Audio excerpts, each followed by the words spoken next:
Good morning students. आज algebra का lecture number 21 में आप सभी विद्यार्थियों का हार्दिक स्वागत। बच्चों, आज मैं आप लोगों के द्वारा पूछे गए प्रॉब्लम का सॉल्यूशन करूंगा, जिसके अंतर्गत बच्चे पूछे हैं 27 नंबर। तो आइए बच्चों, हम 27 नंबर को सोल्व करें। एक्सरसाइज है बच्चों, एक्सरसाइज 5.2। एक्सरसाइज 5.2 का क्वेश्चन नंबर 27। एक्सरसाइज 5.2 का क्वेश्चन नंबर 27 एपी का nवां पद Tn है।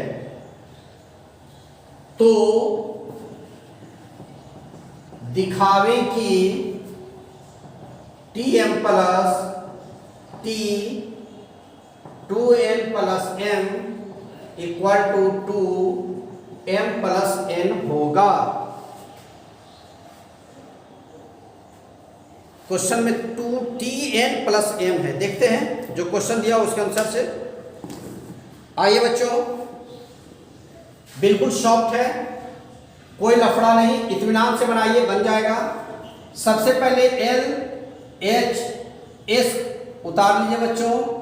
Tm plus T 2n plus m लिख दिया। L H S Tn है तो इसके जगह पर Tn का सूत्र लगा दीजिए, a plus m minus 1 into D. इसको भी लगा दीजिए, a plus 2n plus m minus 1 into D.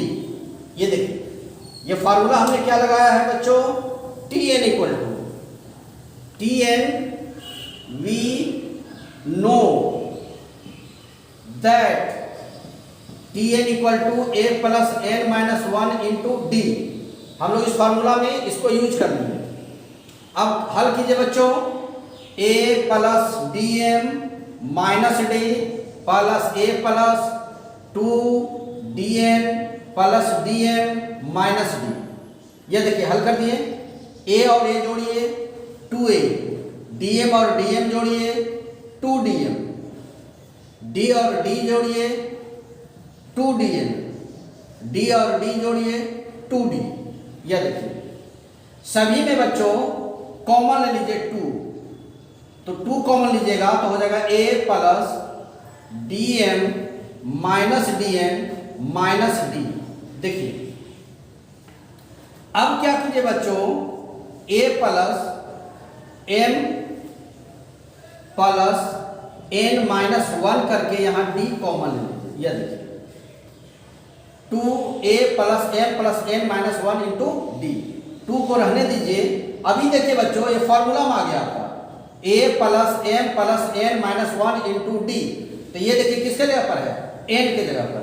इसको ध्यान से देखिए, n a plus n minus 1 into D, यानी ये फॉर्मूला ये बन गया बच्चों t m प्लस n के रूप में। इसको देखिए इतना के बदले में लिख सकते हैं a plus m plus n minus 1 into D. तो इसके जगह पर हमने लिख दिया m प्लस n, है ना। तो ये फॉर्मूला m प्लस n का, तो 2tm प्लस n आया। और देखिए वहां राइट साइड में लिखा हुआ है बच्चों 2tm प्लस n, यही ना लिखा हुआ है। तो इक्वल टू कर दीजिए यहाँ RHS और ये लिख दीजिए प्रूव्ड। हो गया, क्या बन गया ना।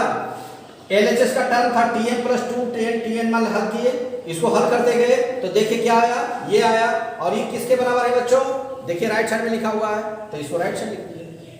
क्या कोई दिक्कत नहीं, बहुत सॉफ्ट है, बिल्कुल आसान क्वेश्चन है। ये क्वेश्चन के उतारे Tm के बदले में a plus m minus 1 into D लिख दिया, T2n प्लस m के बदले में लिखे a plus 2n plus m minus 1 into D. इस सूत्र में ये फार्मूला है, इस फार्मूला में इसको बैठा दिए, हल करते गए। देखिए हल करने के बाद सभी में 2 था, देखिए यहाँ सभी में 2 2 2 2 2 कॉमन ले लिया, जो बच गया लिख दिए। अभी समय देखते हैं ये छोड़कर ही तीनों में डी डी डी, तो ये तीनों में डी कॉमन ले लिए, देखिए यहाँ डी लिख दिए हैं, डी कॉमन ले लिए, और जैसे डी कॉमन लिए तो देखिए फार्मूला के रूप में आ गया m plus n minus 1 into D, और ये पूरे के बदले में a plus m plus n minus 1 into D के बदले में हम लिख सकते हैं Tm प्लस n। और जैसे ही लिखे हम देखें कि राइट साइड के बराबर आ गया, जो कह सकते हैं कि यह प्रूव हो गया। ओके, अब आइए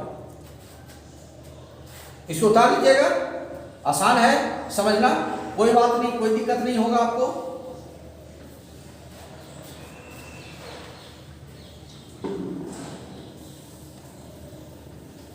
नेक्स्ट क्वेश्चन, नेक्स्ट जो आप लोग ने पूछे हैं उसको हम देखते हैं।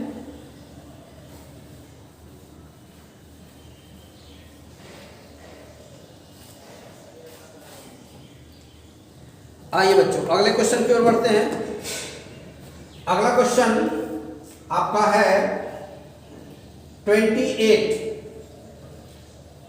5a plus 2 4a minus 1 a plus 2 AP में है, तो a इक्वल टू व्हाट।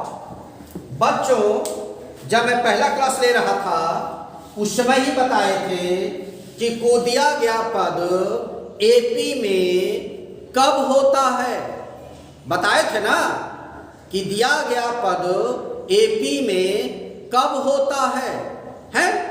तो यहां पर आप उसी थ्योरी का इस्तेमाल कर लीजिए।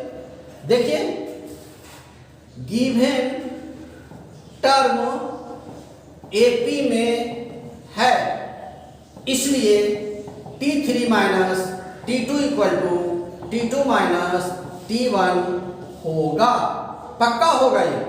अब T3 देखिए क्या लिखा हुआ है, a प्लस 2 माइनस T2 क्या है 4a minus 1 equal to T2 4a minus 1, T1 क्या है 5a प्लस 2, बैठा दिए, है ना बच्चों। देखिए ये जो टर्म है, ये वाला जो टर्म है वह T1 का है, ये वाला टर्म जो है वह T2 है, ये टर्म जो देख रहे हैं वह T3 है ना।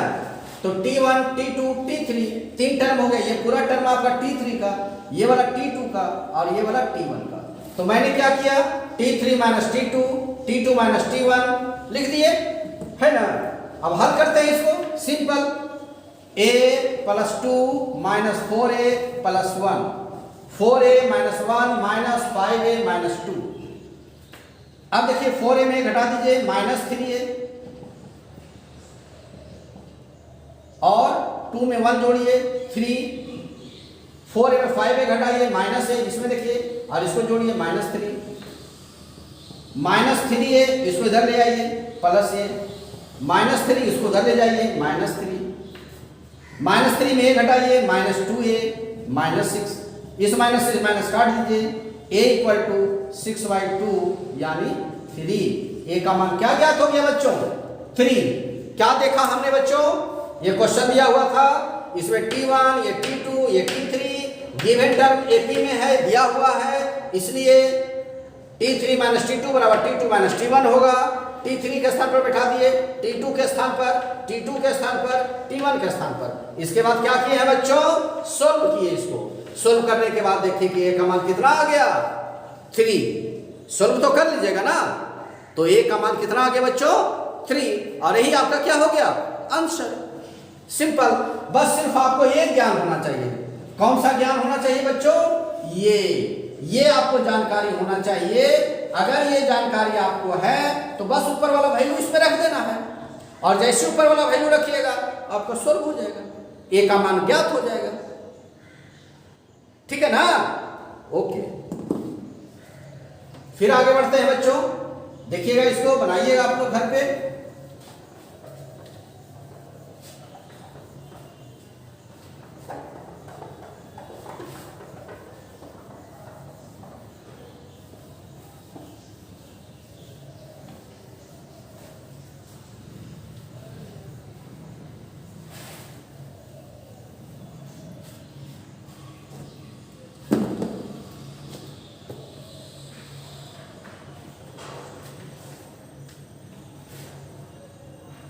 क्वेश्चन नंबर 29,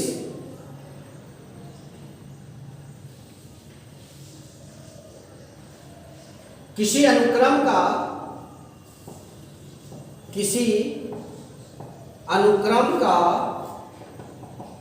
nवां पद 2n+1 है।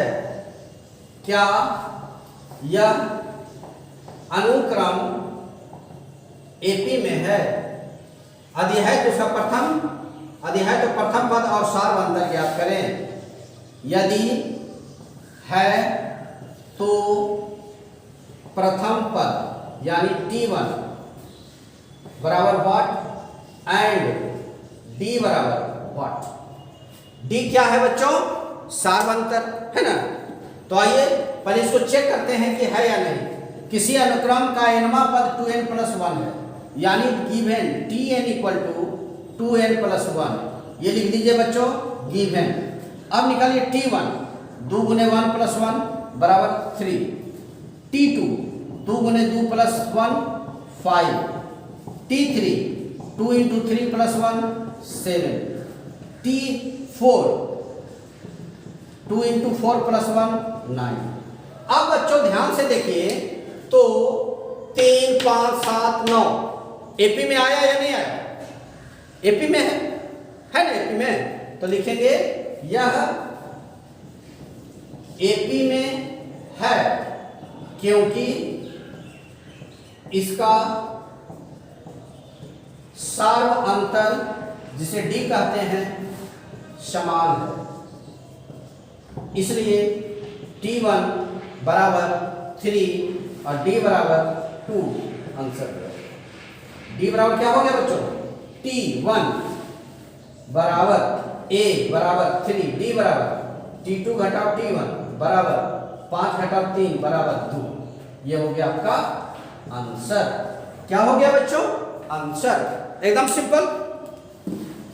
Tn देर था, इसे पहला पद, दूसरा पद, तीसरा पद, चौथा पद निकाल दिए और देखिए कि इसका क्रम क्या है। तो इसका सारवंतर सभी में समान है। देखिए 3 2 5 5 2 7 7 2 9 सब में 2 जुट रहा है, तो इसका सारवंतर समान हो गया। तो जब सारवंतर समान होता है तो वह एपी में होता है ना। लिखे यह एपी में है क्योंकि इसका सारवंतर समान है। सारवंतर समान होने के कारण यह एपी में होगा, और जब यह एपी में हुआ तो हमने डी बता दिया, आपको T1 बता दिया, और इस तरह से आपका ये सॉल्यूशन हो गया। बिल्कुल इजी, कोई प्रॉब्लम? आइए अब आगे बढ़ते हैं, है ना।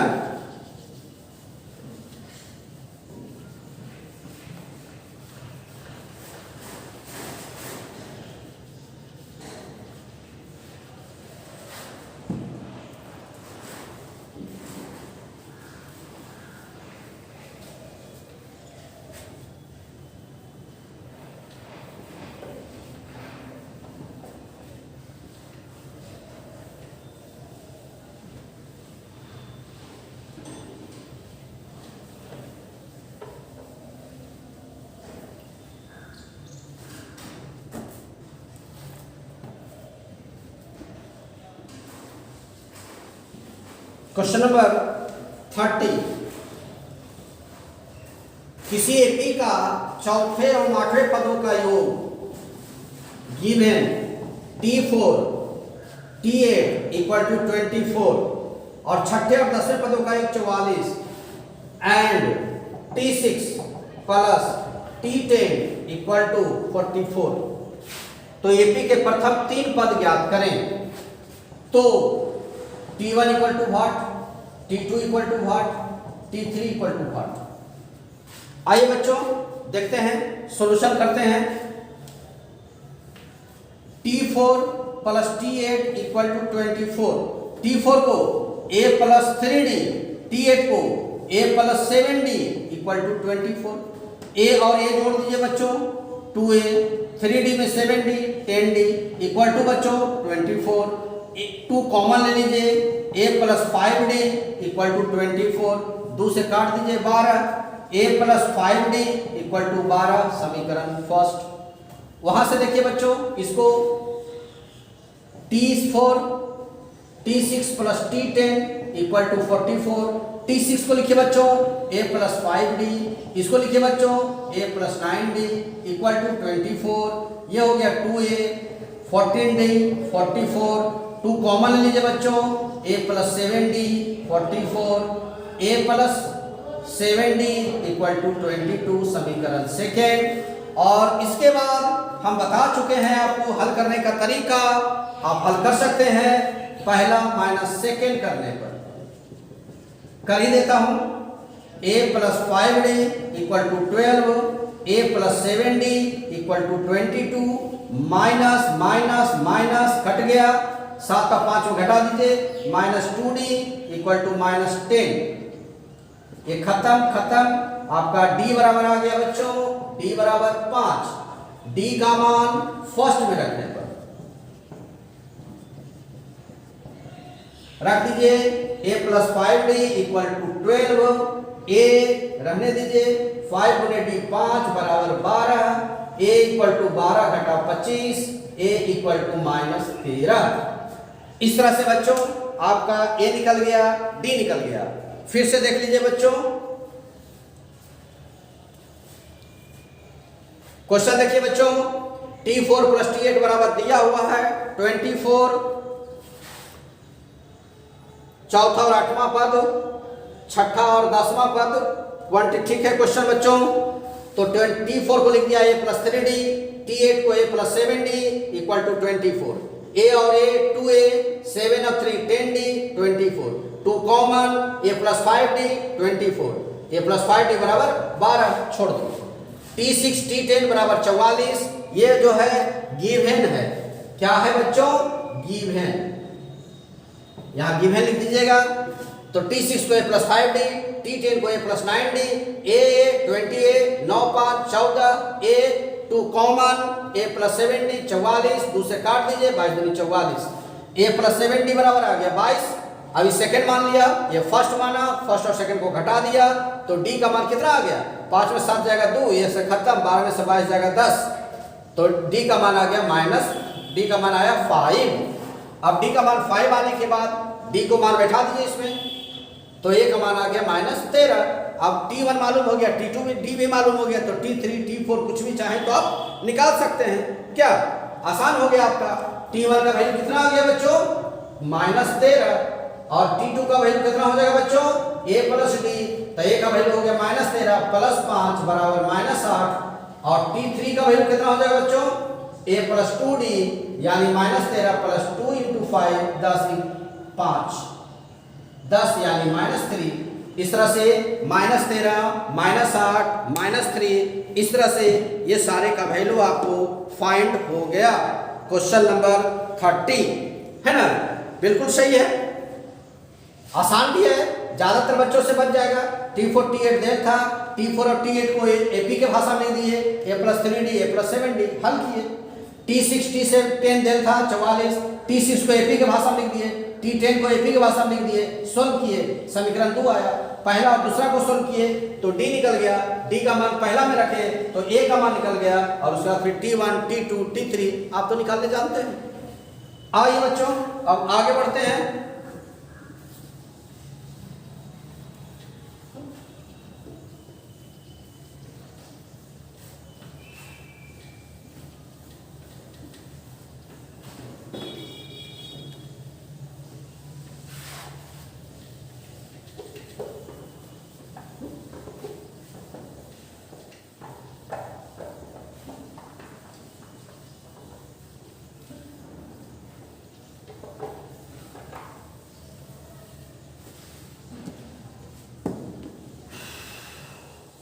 क्वेश्चन नंबर 32,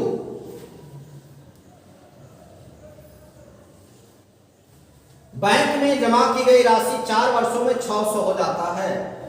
4 वर्षों में 600 एंड 12 वर्षों में 800 रुपया हो जाता है,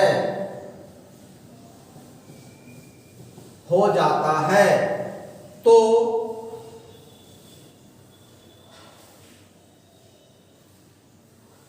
जमा की गई राशि तथा प्रत्येक वर्ष जोड़ा गया ब्याज, तो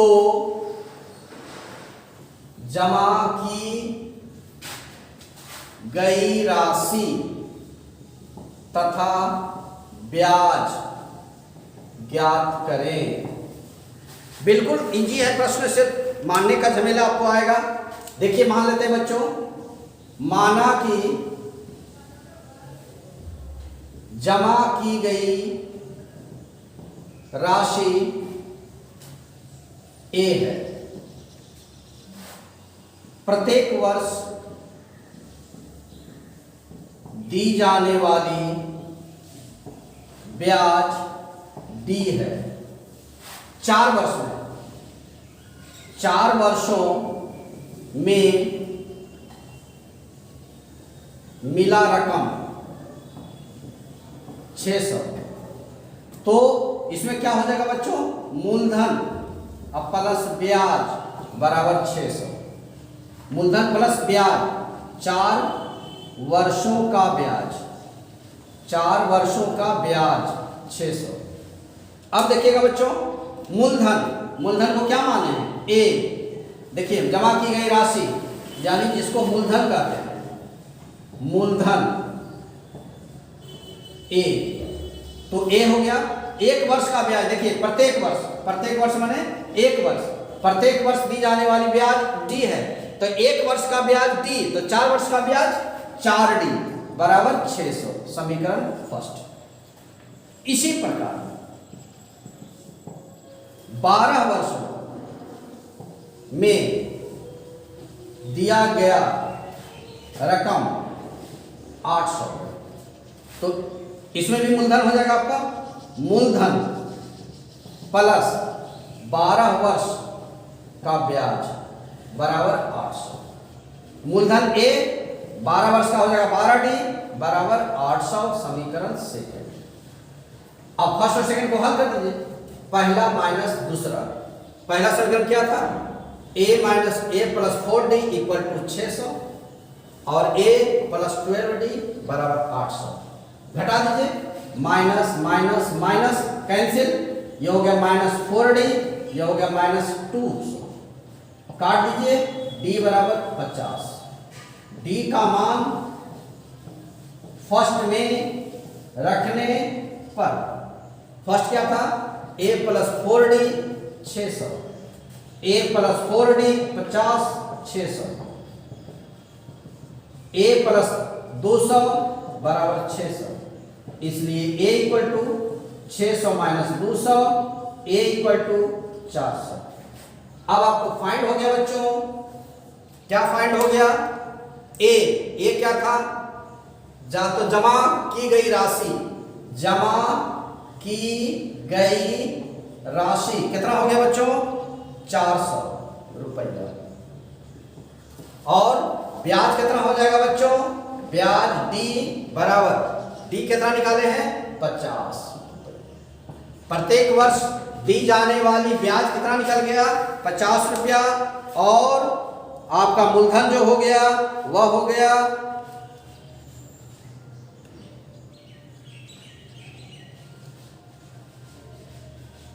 क्वेश्चन नंबर 32, 525 32। बैंक में जमा की गई राशि 4 वर्षों में 600 रुपया और 12 वर्षों में 800 रुपया वर्ष होता है। 4 वर्षों में 600 रुपया, 4 वर्षों में 600 रुपया ए प्लस 4D और 12 वर्षों में 800 रुपया ए प्लस 12D 800। ठीक है, तो 4 8 4 12, यहाँ गलती है बच्चों, 4 8 12, यहाँ 8 होगा। यहाँ क्या हो जाएगा बच्चों, घटाइएगा तो 4D 12D 8 होगा, 8D 200 यानी बच्चों 25, ये कट के आ जाएगा 25। डी का मान 25 रख दीजिएगा, डी का मान 25, तो 25 चौका 100 है ना, ये 100 ये 100 तो हो जाएगा 600 और माइनस 100 तो आ गया आपका 500, यानी ये 500 और ये 25। एक जगह मिस्टेक थोड़ा सा हो गया था घटाने में। आइए फिर से इस क्वेश्चन को समझें, है ना, इस क्वेश्चन को समझिए।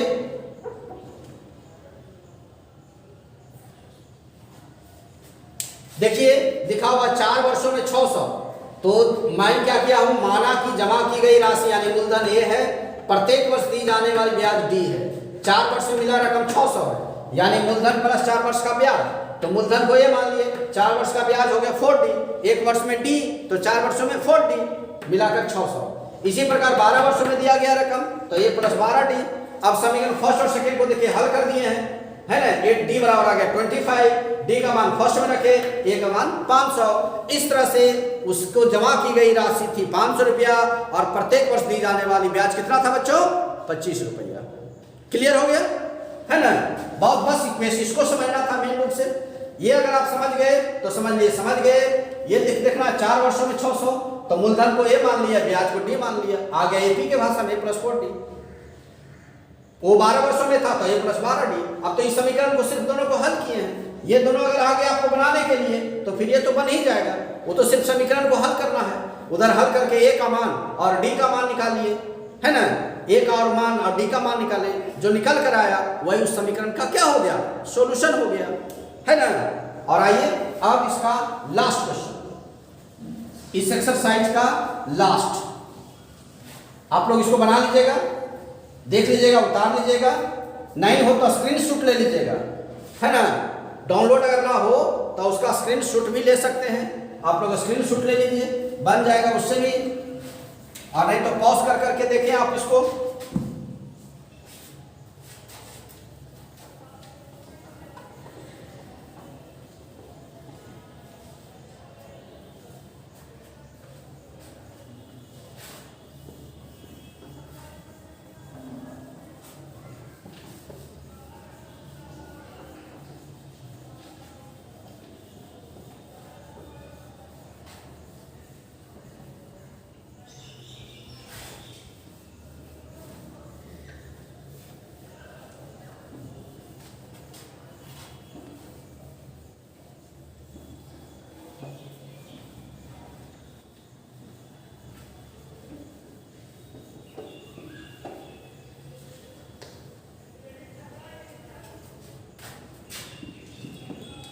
आइए लास्ट क्वेश्चन,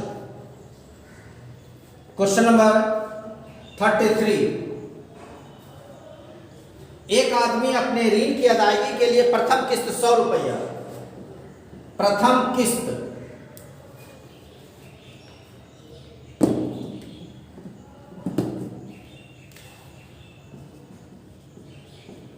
प्रथम किस्त 100 रुपया, प्रथम किस्त है, इसको आप A मान लीजिए। A 100 रुपया। वह मासिक किस्त 5 रुपया की वृद्धि करता है। मासिक वृद्धि D 5 रुपया। यदि वह मासिक किस्त 5 रुपये वृद्धि करता है तो 30वीं किस्त में कितनी राशि देगी? तो 30वीं किस्त यानी T30 बराबर 1। बस क्वेश्चन आपको समझ में आना चाहिए। अगर क्वेश्चन समझ में आ गया तो बिल्कुल इजी है। जैसे देखिए बच्चों, प्रथम किस्त में वह 100 रुपये जमा किया और हर किस्त में 5 रुपया बढ़ाता है। इसका मतलब कि शुरुआत में वह 100 रुपया दिया, अगला में 105, अगला में 110, अगला में 115, अगला में 120।